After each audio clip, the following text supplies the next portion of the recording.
Tudo bem, meus amigos? Hoje é quinta-feira, estamos em abril, primeira semana de abril, mais um programa sobre as reformas estruturantes, as duas mais importantes que o país necessita, a administrativa e a tributária.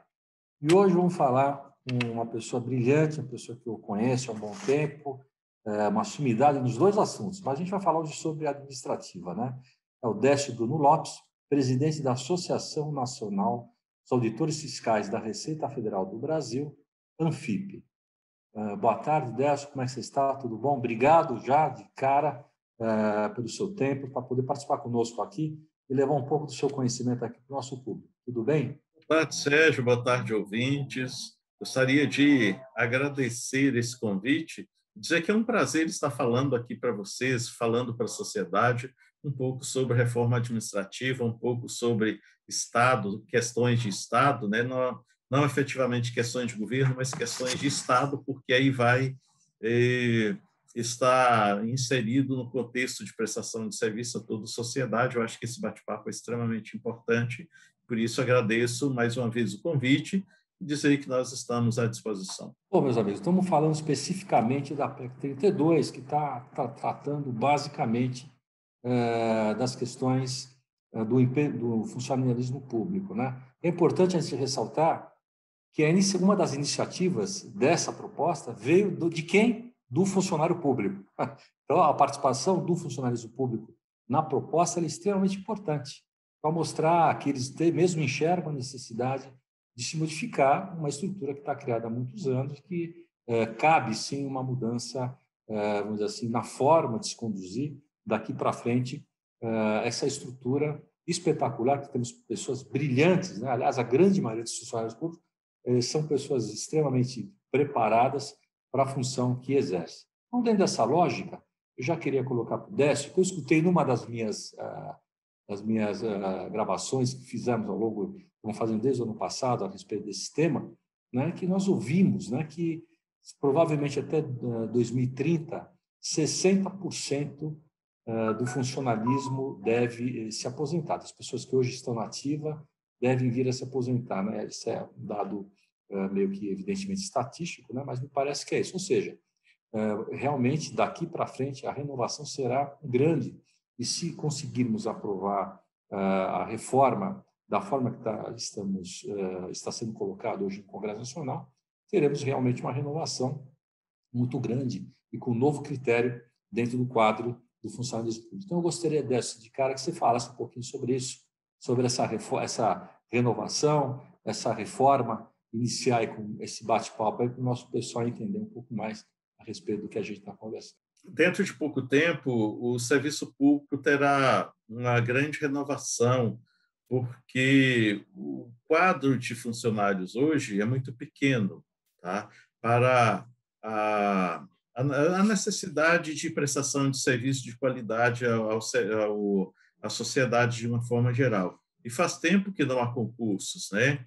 Concursos, seja na área de fiscalização, seja na área de atendimento ao público, de uma forma geral, seja na área de saúde, ou seja, em todas as áreas de prestação de serviço do Estado, existem cargos para os quais faz tempo que não há concurso e os servidores, a cada ano, há uma quantidade, um certo número de servidores que implementam as condições para a aposentadoria e não há reposição. Mesmo tendo aprovado a reforma da Previdência na forma que foi, que vai solicitar, vai exigir, né, um período de tempo a mais de trabalho, mesmo assim, a cada ano, um grande número de servidores vem se aposentando. Isso aí que tem causado, na verdade, um desarranjo na prestação de serviço, não em decorrência do servidor, mas até em decorrência de questão de gestão, e essa é uma questão de gestão do Estado brasileiro,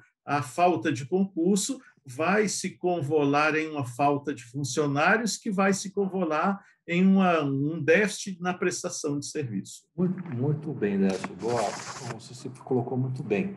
Dentro dessa nova lógica, né, desse rearranjamento que estão se fazendo na gestão aí, até das carreiras, né? Explica um pouquinho, que é importante, muita gente talvez não saiba, né? o que se pretende daqui para frente, né?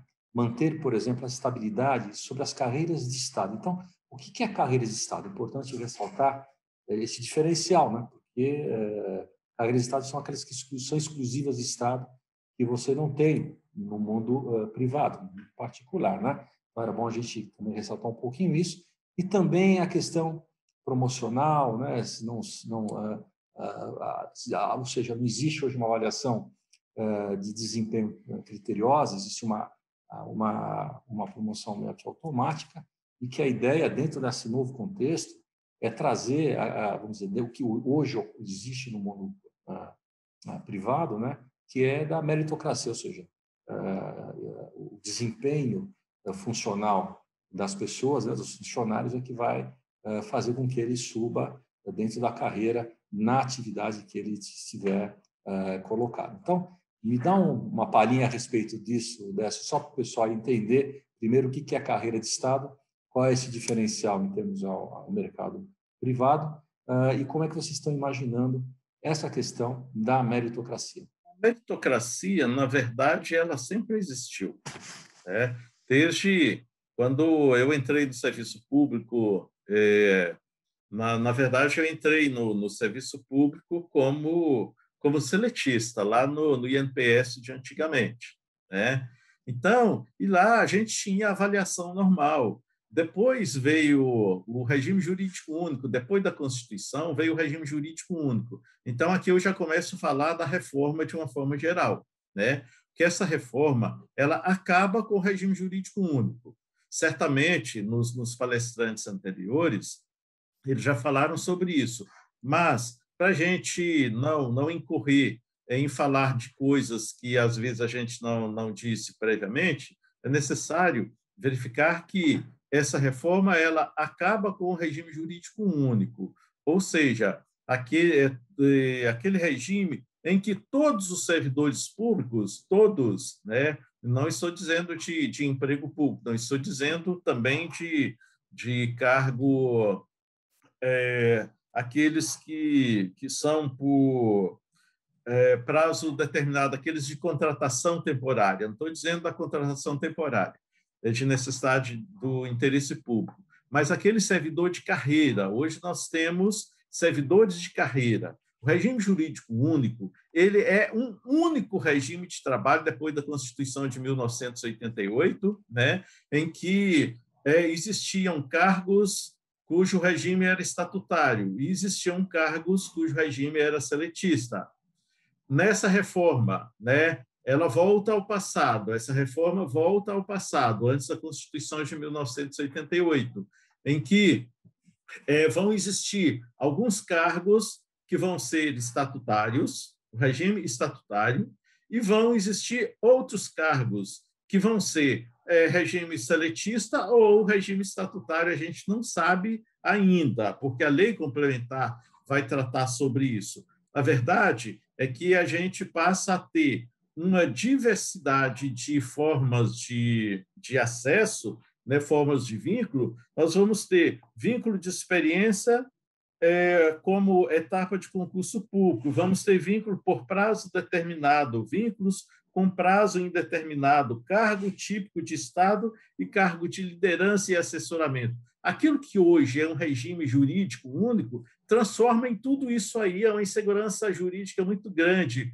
para os gestores e um prejuízo muito grande para a sociedade dessa miscelânea de pessoas que vão estar prestando serviço na administração pública. Com isso, a gente quer dizer que a estabilidade, né, que acaba também com essa proposta, se ela for aprovada do jeito que ela está, a estabilidade acaba, né? E a estabilidade ela fica, então, só para aqueles cargos que forem chamados hoje carreira típica de Estado e passa a ser cargo típico de Estado. Há uma diferença muito grande entre cargo e carreira. Carreira é uma organização em que você entra e vai até o final. O cargo é um cargo único. Numa carreira pode ter mais de um cargo, né? Então, hoje não se trata mais de carreira típica de Estado, mas sim, do jeito que está posto, né, na PEC, é cargo típico de Estado. E esse cargo, ele, então, aos ocupantes desse cargo é devida, então, à estabilidade. Mas a estabilidade, primeiro, você não se torna servidor público antes do contrato de experiência. Vamos dizer, carreira, que é um cargo típico de Estado, né? Não está definido, é a lei complementar que vai definir, e que vai definir quais são esses cargos. Mas, conforme você mesmo já disse, são aqueles cargos que não encontram similares na atividade privada. Tá?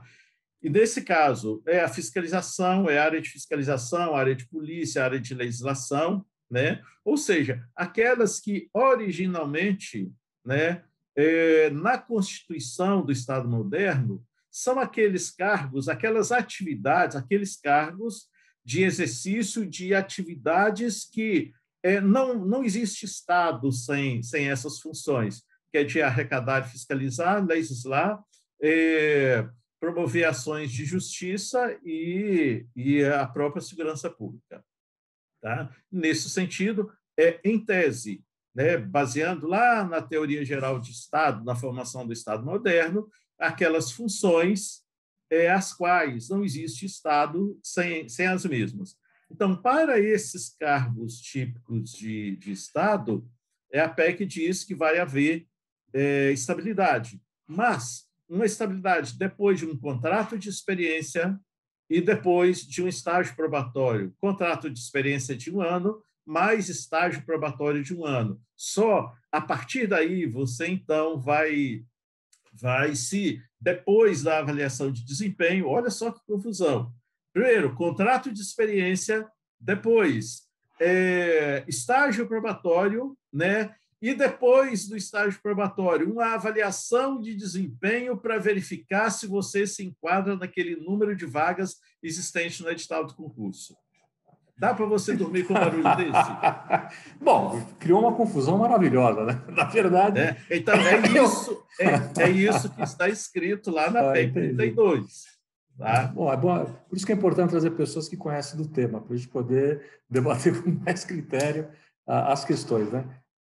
Ficou uma confusão enorme, porque eu imagino o seguinte, veja bem, emprego público leva hoje ao sujeito fazer o quê? Um concurso público, abre-se vagas, né? Concurso público, né? Qualquer um pode concorrer, é uma concorrência extremamente difícil, né? Pior que muitos vestibulares de medicina, vestibulares difíceis de entrar.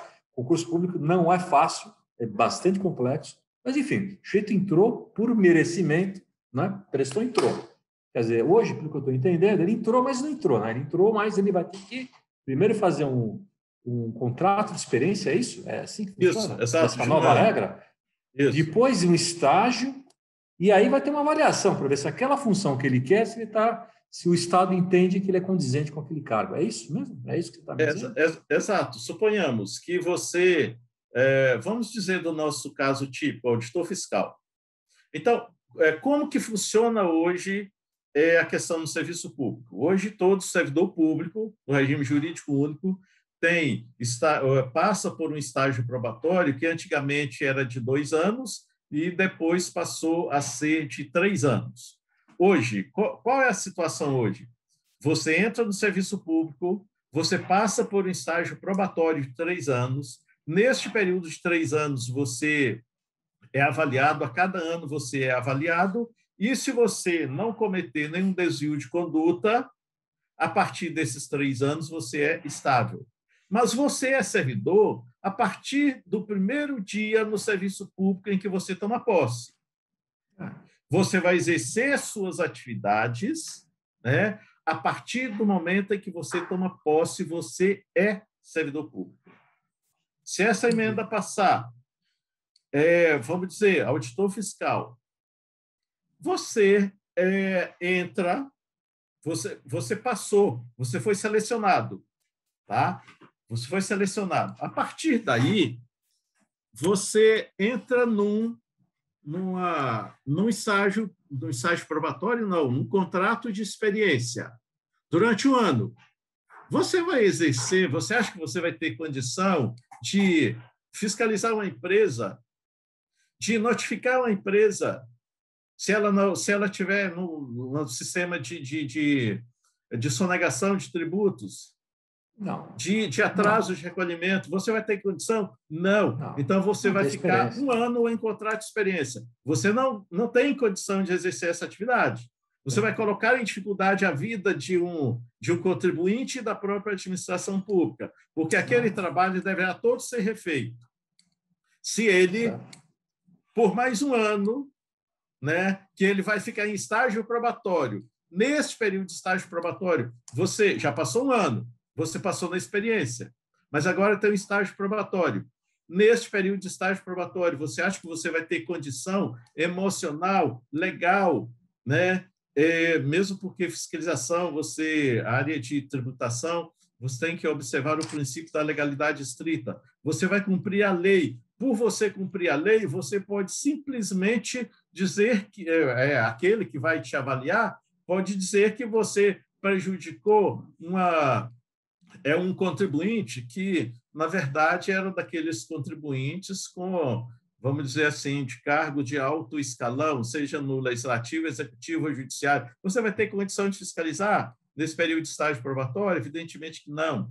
Né? Assim, qualquer outras funções de prestação de serviço público, assim, que serviço, vamos dizer que o serviço seja de que envolva a vida de contribuinte ou do cidadão. Nem um médico, por exemplo, também, vamos dizer assim, um policial, né? Lógico. Só a partir, então, desse estágio probatório, que vai um ano de experiência, mais um estágio probatório e mais a avaliação. Só a partir daí, se você for avaliado de acordo com aquela questão ainda que a gente coloca, cargo de liderança e assessoramento, né, que certamente vão ser apadrinhados, que vão estar nas administrações públicas, velando pelo serviço público por servidores. Tá? E, nesse caso, só a partir dessa avaliação de desempenho. Se você não cair fora por essa avaliação de desempenho, aí sim você vai se tornar estável. Aí sim você vai se tornar servidor de carreira típica de Estado. Ou cargo típico de Estado, melhor dizendo. Veja que confusão infernal na vida da administração pública. É diferente, porque, na verdade, você foi falando, eu fui pensando no mundo privado, que é o mundo que eu conheço, né? E é mais ou menos assim, só que, evidente, outro linguajar, né? A gente começa como trainee, determinada função que ele quer fazer, depois que ele passa, ele pode ser júnior, depois pleno, depois sênior, depois vai para gerente, depois, enfim, ele vai subir na carreira, evidentemente, se ele for bem avaliado, tiver um desempenho adequado, e essa avaliação, evidentemente, é sempre de cima para baixo, óbvio, né? Com todos esses critérios que você colocou, né? Então, até entendo, vamos dizer assim. A única coisa que fica meio engraçado, vou usar esse termo, engraçado, é que, geralmente, para você entrar em determinada função pública, né, você escolhe antecipadamente a carreira que você quer tentar entrar. Né? Você presta o exame. Eu sei disso, eu tenho um sobrinho que está, acho que 3 ou 4 anos, estudando para tentar ser fiscal da Receita Federal. Ele está lá tentando, não está tendo exame ao longo desse período, não teve exame ainda, mas ele está estudando assim diuturnamente, está muito preparado. Evidentemente, vamos imaginar que ele entre. Ele entrou, né? Entrou, só que eu estou entendendo, apesar de estar estudando 4 anos, já um homem formado, tudo mais, se ele entrar, ele vai entrar, evidentemente, se for aprovado do jeito que está essa proposta, ele vai entrar como estagiário e vai passar por estágio, depois vai para o contrato de experiência, vai sofrer avaliação, e se acharem que ele não está adequado à atividade, ele não vai conseguir ser fiscal do Estado. Ele pode ser qualquer outra coisa, menos fiscal do Estado. É isso mesmo, Décio? É isso que eu estou entendendo?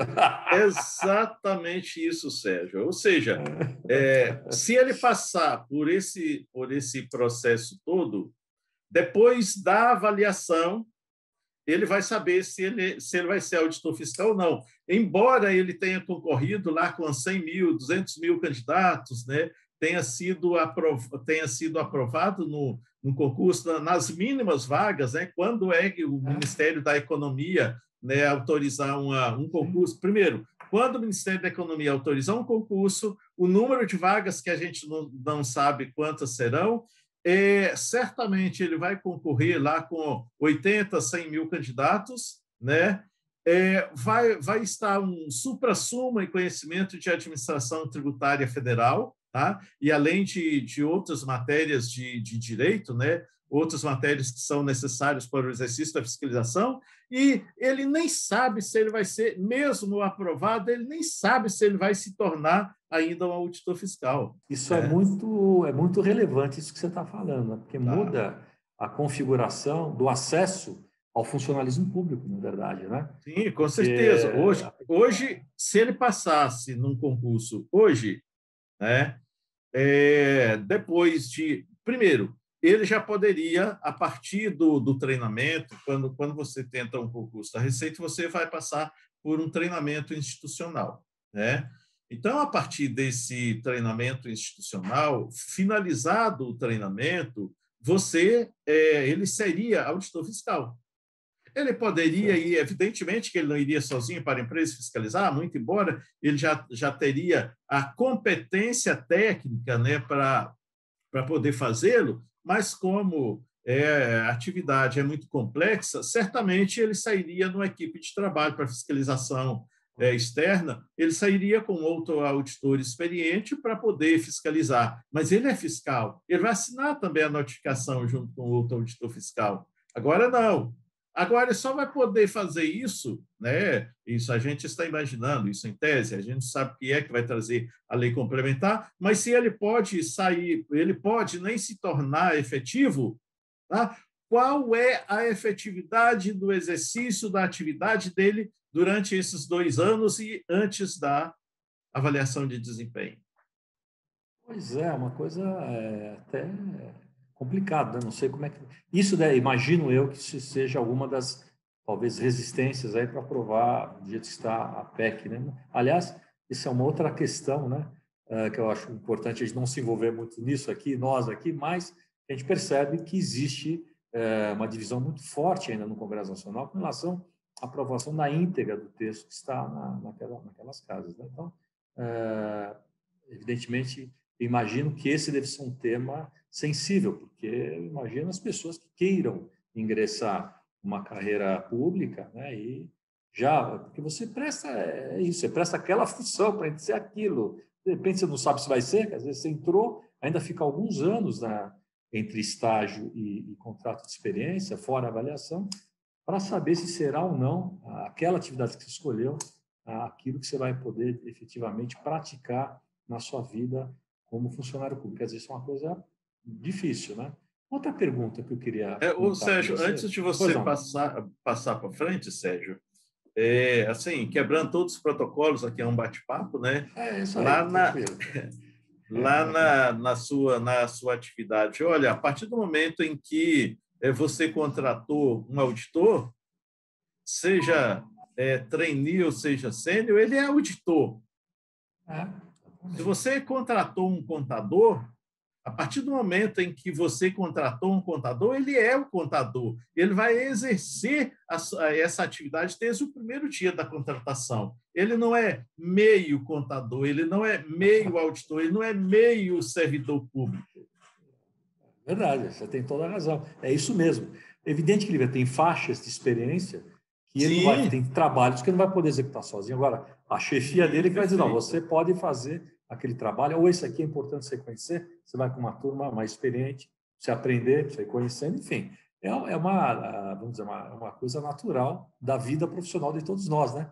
Todo mundo aqui passou por isso, né? Acho que você desce, eu Sérgio, enfim, é natural isso, uma coisa natural que a gente tem que pensar realmente como resolver essa questão que ficou meio estranho mesmo, né? Na contratação e na forma de entrar na carreira de funcionário público. Então, gostei desse posicionamento, Nelson. Outra coisa que eu queria te perguntar, a questão você falou em cargos, né, funções, essa nova reestruturação vai contemplar novas carreiras, novas funções que evidentemente estão surgindo hoje mesmo no mundo, né, especialmente no mundo digital, tudo mais, provavelmente não existe hoje na carreira do servidor público, mas isso está sendo pensado, isso será contemplado nessa nova reestruturação das funções públicas que estão se imaginando? Sérgio, na verdade, esses cargos da área de TI, Já existem diversos, já há algum tempo na administração pública, já existem diversos cargos direcionados para a área de TI, né? Então, eu tenho visto alguns cargos no Tribunal Regional Eleitoral, na área da Justiça, por exemplo, há sempre cargos específicos de área de TI, né? Ainda que o nome do cargo seja diferente, vamos supor que seja analista judiciário, né? Mas analista judiciário na área de TI, analista judiciário na área de engenharia, né? Engenharia civil, engenharia elétrica. Então, na PGR também parece que eu já vi cargos nesse sentido, no STF, STJ. Então, para esses cargos de área de tecnologia, já há algum tempo, já existem cargos específicos ou cargos com direcionamento específico para esses profissionais. Tá? Então, isso já existe, analista de TI, inclusive. E nessa proposta aqui, a partir do momento em que você vai poder contratar de qualquer, ou seja, de qualquer forma de vínculo, prazo determinado, prazo indeterminado, né, você abre a questão, pode abrir mais a questão para esses cargos de tecnologia, mas os cargos que não existem, por exemplo, eles podem ser criados por lei, não precisaria de uma reforma constitucional para poder criar cargos, né? A lei pode criar cargos. Evidentemente, que uma das questões que tem nessa proposta e que é totalmente inoportuna, a proposta é inoportuna neste momento, porque ela precisa de uma discussão. Você viu que em poucos minutos de conversa uma série de coisas embola nossa mente, tá? Um momento, ela é inoportuna porque vai ser mais uma reforma que pode ser atropelada no Congresso em termos de pandemia, em tempos de pandemia, em que a sociedade não participa da conversa. Então, nesse sentido, hoje, uma das questões que se coloca lá, exatamente amplos poderes para o chefe do executivo criar cargos, extinguir órgãos, criar órgãos. E isso é uma coisa extremamente perigosa, porque alija o poder legislativo de tratar sobre a administração pública, de discutir a administração pública. Imagina que a gente tenha um governante aí totalmente autoritário, ele vai acabar com a administração pública, vai acabar com o Estado se não ouvir o Congresso Nacional. Então, existe essa questão dos amplos poderes, né, do chefe do executivo, isso aí é totalmente inoportuno, isso no Estado democrático não deveria existir. Evidentemente que o chefe do executivo tem suas competências já estabelecidas na Constituição, mas você não pode ter uma abertura ampla, geral e restrita, de forma que o Congresso Nacional não seja ouvido, não debata com a sociedade essas questões. Então, hoje, da forma que está,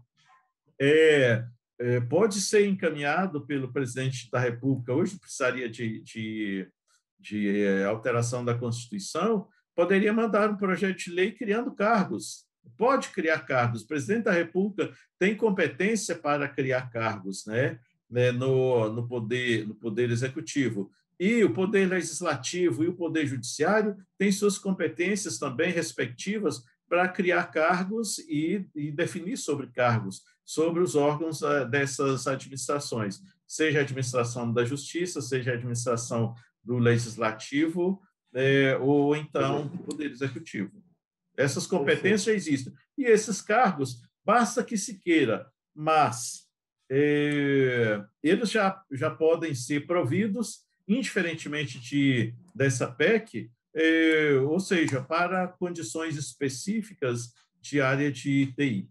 Bom, Décio, dentro dessa linha que você colocou, na verdade, o que a gente percebe, isso é público e notório, na verdade, e nem acho que é culpa do Congresso Nacional, mas porque nem todo congressista entende em profundidade, por exemplo, a questão administrativa, óbvio, né? Porque ele não é a especialidade dele, ele tem uma formação, às vezes tem médico lá, tem outras áreas, né? Que ele não conhece com profundidade, ele precisa ter esse entendimento, né? Porque, em última instância, quem vai avalizar e aprovar essas legislações, quem são? São os nossos congressistas, né? Tanto no Senado como naquelas duas casas, né? Lá no dos deputados federais, né? Então, eu acho que realmente essa discussão aberta vamos dizer, a todos, né? De uma forma muito mais ampla, muito mais democrática, ela é necessária, né? Especialmente essas reformas estruturantes, que é o caso da reforma administrativa, que é o caso da reforma tributária, que é outro tema também, que a gente entende que também a grande maioria lá não conhece tributo, porque, volto a falar, é a formação da pessoa, não entende, né? Então, e para que ele realmente comece a ter um entendimento um pouco melhor, você tem que abrir muitas discussões, né? Muitas audiências públicas, muita conversa com a sociedade, enfim, com todos os entes envolvidos, para que eles, congressistas, comecem a tomar pé e uma ciência melhor, de fato, do impacto que darão essas mudanças, né? São mudanças que vão direcionar o país para um caminho ou para outro, né? A gente precisa ter muito cuidado, como você bem colocou. Acho que você está coberto de razão. Agora, dentro dessa lógica, você acha que, se houvesse essa abertura, porque ainda estamos, teoricamente, no início do ano, estamos iniciando o mês de abril, né? Ainda temos aí 8 meses pela frente. Você acha que daria tempo de se discutir amplamente a questão da reforma administrativa de forma democrática, para que consolidasse esse conhecimento aos nossos congressistas e que eles votassem de forma mais adequada nesse período, ou seja, durante o ano de 2021? Você acha que é factível que isso aconteça nesse prazo ou não? Veja, nesse momento de pandemia, o Sérgio, é muito complicado você discutir reformas estruturantes. É muito complicado, mesmo porque, ainda que você queira abrir audiências públicas, a discussão ela não vai chegar efetivamente à sociedade. Você não vai estar presente lá numa audiência pública para debater com os parlamentares. A sociedade não vai estar lá participando, né? Evidentemente que uma série de entidades, né, seja do setor público, seja do setor privado, vão estar participando lá das audiências públicas. Existem os jogos de interesses, né? E evidentemente que esse jogo de interesses é que move toda a discussão lá no Congresso Nacional, e a gente espera que nesse jogo de interesses a sociedade tenha alguma voz, mesmo porque estamos falando de reforma administrativa em que vai impactar na prestação de serviço público. E que os parlamentares falam, às vezes até sem ter conhecimento de causa, é que vai melhorar muito a prestação de serviço público.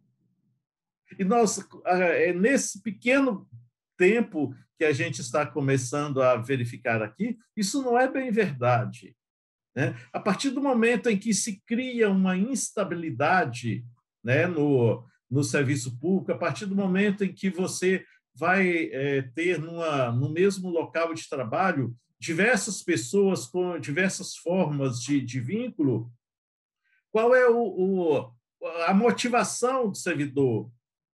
Né? E ele sabendo que a qualquer momento, né, pode ter uma pessoa ali fazendo uma avaliação, quer dizer, uma pessoa que não seja de carreira, fazendo a avaliação dele e, de repente, de olho numa vaga para alguém entrar. Verdade.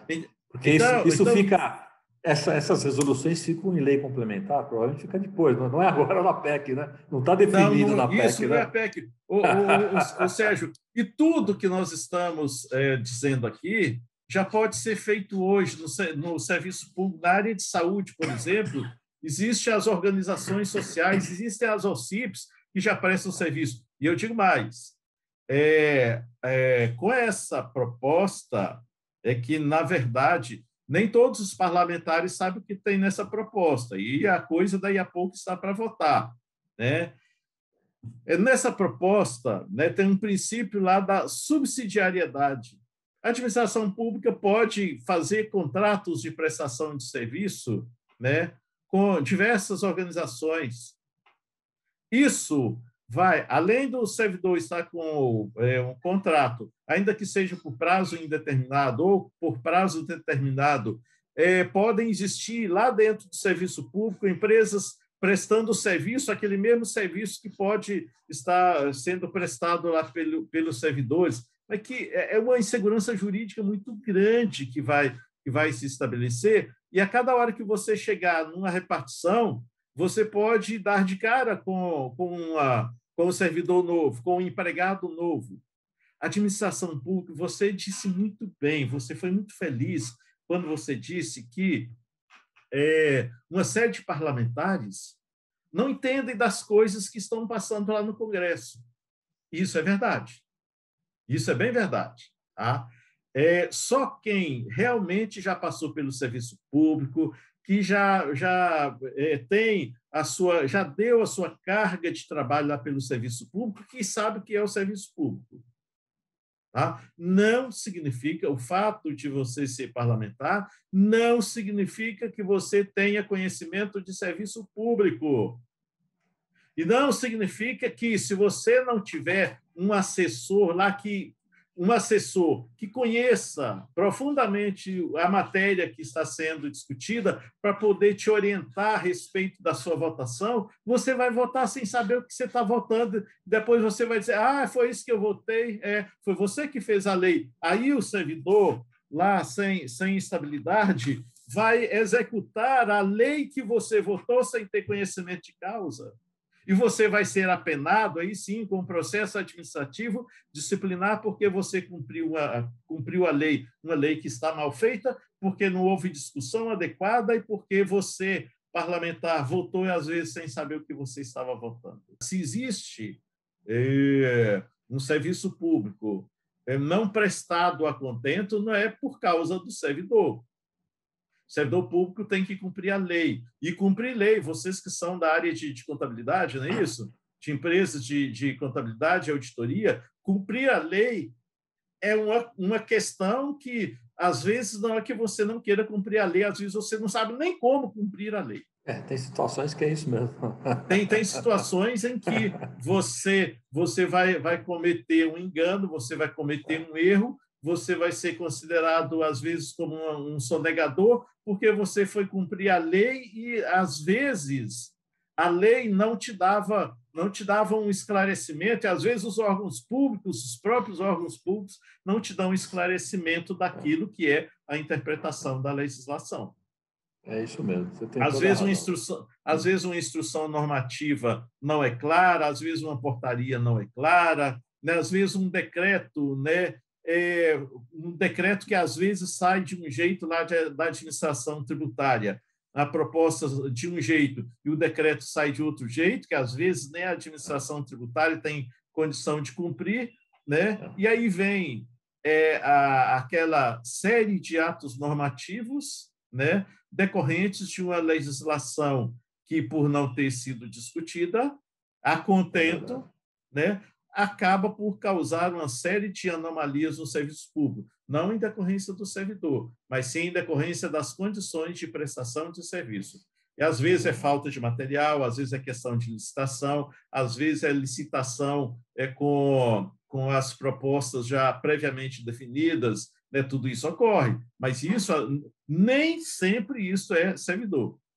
Não tenha dúvida. A própria legislação pode estar inadequada ou escrita de uma forma que é inteligível, né? Isso é muito comum na área tributária, né? Exato. Eu não respondi a sua questão. Você perguntou se até o final desse período, né, se é possível. Aí, até certo ponto, eu respondi dizendo que, com a pandemia, reformas estruturantes, não, ao nosso sentir, não deveriam ser discutidas, não deveriam ser aprovadas no Congresso Nacional sem uma ampla discussão da sociedade. Essas reformas estruturantes, que, na verdade, podem acabar por trazer uma grande dificuldade na prestação de serviço para a população de uma forma geral. Penso que o Congresso Nacional deveria estar voltado, neste período de pandemia, por discutir questões como o que pode ser feito para o governo ter linhas de crédito para as empresas, linha de crédito para a economia, assim como os Estados Unidos está fazendo, né? Olha, como vai arrumar dinheiro? Não, isso não é questão nossa, não. Isso é questão do Congresso Nacional, do Ministério da Economia e vontade governamental, né? Então, nesse momento, o que o Congresso deveria estar fazendo, deveria estar debruçando efetivamente, como arrumar dinheiro para injetar na economia para que haja emprego, para que haja trabalho, para que a gente dependa menos da economia internacional, para que, e esse é um caso muito típico nesse momento, por que nós temos que importar quase tudo se nós podemos fabricar quase tudo aqui? Se nós temos toda a matéria-prima para poder fabricar aqui, para poder fazer aqui, essa dependência internacional, para que essa dependência internacional, sendo que a gente poderia fazer aqui, sendo que nós poderíamos estar exportando até mais do que importando. Então, abertura de linha de crédito, isso deveria ser, nesse momento de pandemia, deveriam estar sendo pensadas ideias de como injetar dinheiro na economia, ou seja, das reservas que o país tem, ou seja, a emissão de moeda, se for o caso, mesmo porque se o Brasil entrar numa recessão profunda, de que adiantou esse controle total de gastos, sendo que o Estado paralisa as suas atividades por controle de gasto? E, na verdade,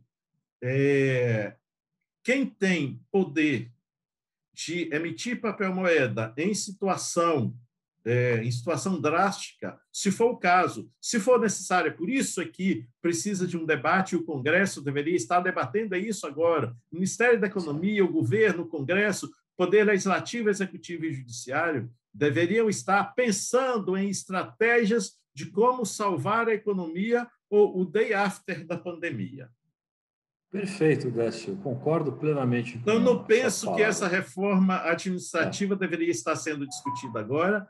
Reforma tributária que vai mexer com todo o sistema tributário, que vai trazer, no primeiro momento, uma desorganização nas receitas de estados, Distrito Federal e municípios da própria União. Então, não há ambiente para você discutir reformas estruturais nesse momento. Perfeito. Eu concordo com você em tudo, né? Especialmente no que você comentou da pandemia, né? Que estamos todos hoje confinados, né? E o nível de discussão é diferente. Aqui na telinha, a gente discute de uma forma, e ao vivo a discussão é bem diferente, né? Quer dizer, você vai participar de uma audiência pública através da telinha, é uma coisa. Então, é muito difícil, eu concordo plenamente com você. Eu acho que ainda não está amadurecida nem a reforma tributária e nem a reforma administrativa, especialmente por conta disso, né? Da limitação que temos hoje de uma discussão ampla com a sociedade. Acho que você está plenamente correto. E concordo também quando você disse que a discussão hoje deveria ser realmente para o Brasil pensar mais nas situações emergenciais, o que fazer para ajudar as empresas, ajudar as pessoas de fato, né? Para continuar mantendo a economia a roda da economia continuar girando, né? Isso que é importante, não parar, né? Não pode parar, porque se parar aí realmente vai ser muito pior do que já está sendo, né? Então, a gente precisa pensar realmente lá com critério, através do Congresso Nacional, através do Executivo e o Judiciário colaborando também, de forma unida, para poder contemplar essas questões. Então, Décio, estouramos o nosso programa, que foi muito gostoso esse bate-papo. Foi muito rápido, Sérgio, já está acabando, foi muito rápido. Pois é, já estouramos, está mais de meia hora, já estamos mais do que isso, mas quando a conversa é boa e e gostosa, assim, vale muito a pena. Tanto que já ficaria o convite para você vir novamente aqui para a gente continuar essa nossa discussão. Então, eu gostaria que você fizesse as suas últimas considerações para a gente poder estar fechando aqui o nosso programa. Por favor. Quero agradecer, Sérgio, mais uma vez, né? Quando nós recebemos esse convite, eu não tinha ideia, né, de como seria esse bate-papo, e eu quero dizer que ele é de extrema importância para o público que você representa, para a sociedade de uma forma geral. Nós temos que arrumar meios, né, para poder levar conhecimento, levar discussão à sociedade. E a Anfip é uma entidade de auditores fiscais. Eu tenho dito que nós não discutimos apenas questões corporativas.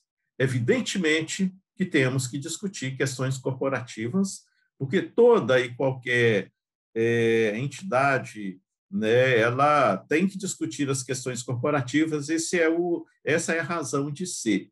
Mas o nosso objetivo, além das questões corporativas, e muito além das questões corporativas, a gente discute questões de interesse da sociedade de uma forma geral. É uma pena que a sociedade nem sempre nos ouve.